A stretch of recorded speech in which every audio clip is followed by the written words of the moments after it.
And so, yeah, we were just like, wow, you really came to bring us Filipino food. That was really nice of them. Yeah. We tore that up. It's amazing, like the Filipino culture, because it's like, we're away from our families, but it's like we have extended family somewhere else, and it feels like, like we already knew these people, and yeah, sure, we don't know you, but we'll eat the food, it's Filipino food, and then calling them auntie. Thank you, Tita. Yeah. It's cool. I really like that side of our culture that, tries to take care of its own.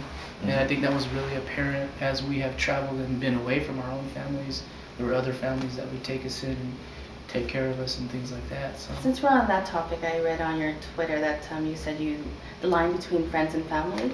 Yeah. Explain. Well, like friends, I said, friends and fans kind fans, of. There we go. Friends and fans. It was kind of, I got a lot of questions on my forum screen about people asking, would you befriend a fan? And I was like, well, I mean, as far as we knew, like before all this stuff happened, we were doing independent stuff, and your fans were your backbone. So we made no distinction between a fan and a friend. It was like, if you came to support us and you love our music, you're our friends. You guys supported us throughout all these years. There's so many Legaci fans that have kept us afloat and kept our name going, that I can't just call them just a fan and like a lot of times after shows before the Bieber thing, like you eat out, people just go with us to eat, like hang out. You don't mind that at all? No, not at all. We kind of do it on purpose, just to hang out, and because they came out to watch us and support. And we don't ever want that to change. Like no matter where this goes or if we're gonna do our own solo thing or whatever, we want to be able to still be down to earth and connect to our friends and just be real with them, and recognize that they're the ones that have supported us all these years, bought our CDs, clicked on our YouTube videos, told their friends, and without them, we wouldn't be here. Seriously, we wouldn't be here. We would be at home doing whatever. I don't know, but I mean that we're extremely grateful for every supporter and thank you. that we get. Yeah, so thank you guys. Yeah, thank everyone else. Do you get nervous before performing? It depends. It's weird. For me, the smaller performances get me more nervous. Like Cotillion. Because you could see them. Yeah, you could see their faces, right? There's no dark. It's not dark. Yeah, as like opposed here, to this, it's just a sea of people. You really can't see faces. It's just that spotlight on you, and you're just doing your thing. It's interesting you say that too, because if we were to ask ourselves a year ago, like, you ready to perform in front of 20,000 people tonight? But now we're just like, it's really not nervous. Does this become a routine now? It is kind of. I think we're just used to. The crowd is always always the crowds are always different. They always give a different energy, but I think we've gotten used to performing on a night to night basis. Yeah. As Del said, sometimes those smaller crowds, like if we like were to sing right now, we'd be like 10 times more nervous.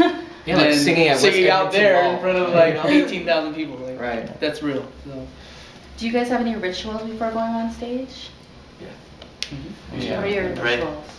We definitely. We go in a circle and pray.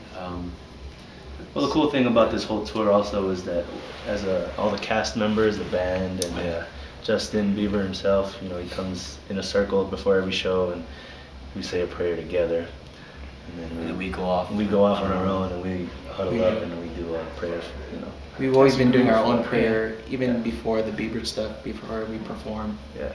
So I think staying close to God, and that's keeping us grounded and keeping these opportunities flowing, and finding the best way to help other people with the blessings that we've got. I think that's. Yeah. You guys mentioned that you grew up in the States, but do you guys speak Tagalog or understand Tagalog? No. Who's the most fluent? He's a good fake. Are you good? No, he has Konti the lang. accent and everything, but. Man. Well, I was trying to learn because I was watching so much TFC and GMA, but now being in this tour, I totally lost it. But I was getting kind of fluent. I was getting there. So basically, we all understand fully Tagalog, but we can't speak it. Because you guys sing that song, Gaano Po, Ikaw Ka Mahal. So how did you learn that? Just the pronunciations, how to perfect that? of listening to original The original? versions. Yeah. And It's you just get- copying pretty much. Do you get critique from your parents? Oh, yeah. Yeah. Yeah. Well, we like- invited them in to listen to the recordings, and they helped us kind of. Oh no, that sounds weird. Yeah. Yeah, Sing it like this, and then so we It's we good had to welcome support. it. Yeah. Yeah. So, You've been to a few Canadian cities. What do you like about Canada so far? People are nice. People are a lot more friendly here. It just, I mean, it seems Like like how I'd so? say- How so? like you could just go to someone like in the street and they say good morning or hello. Like, oh, hello. Like in the stores, like they're more helpful. Like just when you're shopping or whatever, or getting like I was buying some groceries in I was in Winnipeg, and they were like really helpful. They actually like got up and like took me to the aisle where the food was, and I'm just not used to that. You know, like at Oh, Safeway. really? That's normal here. Yeah, I Yeah. know. I really like When it. did you move to the States, Del? Because you said you were born in Toronto. I moved like a couple of weeks after I was born. Oh, so you didn't really get the But- culture, the Canadian Yeah, culture. but I visited every year because I have a lot of family in Toronto. So I like would spend summers here. So I got a little bit of both. Just became like a yearly thing. But yeah, people are nice here. yeah. Anything else you like about us? It's cleaner here. Canadians are more like personable, I think. Like I don't know, they like you could talk to like different Canadians and just on an average, they're just so much more like they'll talk about their lives and just be there's like a certain level of politeness that it's just so much more than what I'm used to being back in California. I don't know. I don't know if that's the right thing to say, but it's true. I mean, we just love. I mean, for me, I love Canada. I love just talking to different people and meeting different people. Everywhere we've been in Canada has been a great experience. Have you tried any of our Canadian food? Poutine was really Yeah, did you good. try that? Yeah. I would love That's that. awesome. you guys Yeah, think? I like poutine. So good. Also tried fries supreme from Taco Bell. You Even They Justin only- showed they it only to us have- yesterday. And it Actually, was- Justin was the one that Yeah. showed it to us for the first time. Yeah. Oh, did you just So- mention that? A favorite But like so good. that I bring back to my family's ketchup chips. Oh, Oh, ketchup yeah. chips. Yeah, those are But you really should good. try our Kit Kat. It's actually different from the States. It's more Really? chocolatey, yeah. We'll have to go to the Get store. I'm going some. there right after. Right now. Yeah. Oh, one more cool thing is the money. Money's awesome. Like It's you like know, play money. It's cooler looking money. You You got know, our coins. money's kind of. The Yeah. coins, the dollar coins. Dollar, Yeah. $2 I like the toonie. toonie. The toonies. Yeah. Real efficient, you know. They have a fistful of toonies. Vending machine is easier. Just Yeah. drop You it. know what I'm saying? Paying a cab, you know. Yeah, like- cab driver, just give him a bunch of toonies. That's pretty cool. That's cool.